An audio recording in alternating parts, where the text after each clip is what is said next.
bounds.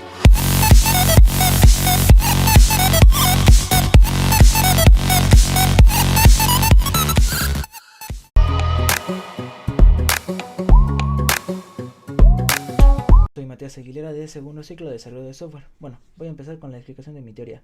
Yo voy a hablar sobre la teoría de herencia o comunicación entre componentes.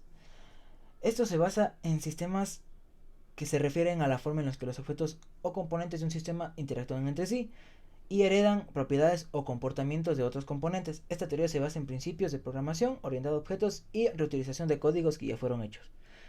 Reflexión. En el contexto de la teoría de la herencia y la comunicación entre componentes se refiere a la capacidad de un objeto de examinar y modificar su propia estructura y comportamiento en tiempo de ejecución. Esto permite a los componentes adaptarse dinámicamente a diferentes situaciones y cambiar su comportamiento según las circunstancias. Analogía. Una analogía útil para entender la herencia es la siguiente. En una familia los miembros comparten ciertas características o rasgos heredados de sus ancestros, por ejemplo la nariz, rasgos faciales, la voz, algunos gustos entre comidas, etc. Pero también tienen sus propias características únicas, que pueden ser gustos de música, algunos rasgos faciales diferentes, etc. Y estos pueden comunicarse entre sí para colaborar y realizar diferentes tareas o resolver problemas. En resumen, esto se basa en sistemas de software con los principios de la programación orientada a objetos y reutilización de código. Esto permite a los objetos interactuar entre sí, heredar propiedades y comportamientos, adaptarse dinámicamente y colaborar para lograr objetivos comunes. La reflexión en tiempo de ejecución y la analogía con una familia son útiles para comprender estos conceptos de manera más clara.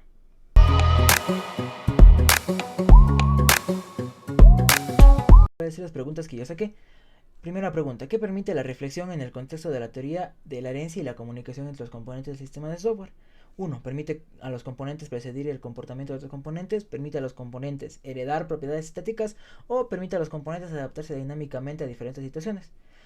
Es la última, permite a los componentes adaptarse dinámicamente a diferentes situaciones, dependiendo de la situación, van a ocupar una u otra función o uno u otro método para poder adaptarse a la situación que tiene. ¿Qué analogías se utiliza en el texto que ya di de la comunicación entre componentes del sistema? Se ocupa la analogía de una familia. Como ya dije, en una familia normalmente cuando tienen un hijo, el hijo suele heredar rasgos faciales, por ejemplo los ojos, la nariz, las orejas, los labios.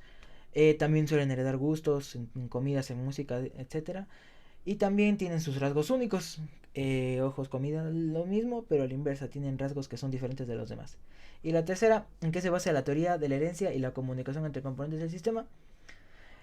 Primera pregunta, respuesta, se basa en la programación procedural y creación del código desde cero en cada proyecto. Segunda, se basa en los principios de la programación orientada a objetos y reutilización del código. Tercera, se basa en la arquitectura de software monolítica y la falta de interacción entre componentes. Es la número 2. Se basa en la programación, en los principios de la programación orientada a objetos y en la reutilización de código. Como ya dije, estas son librerías que se utilizan con código reutilizado para así no tener que estar pensando en qué función se puede ocupar, sino directamente ya con una librería hecha. Eso es todo, muchas gracias.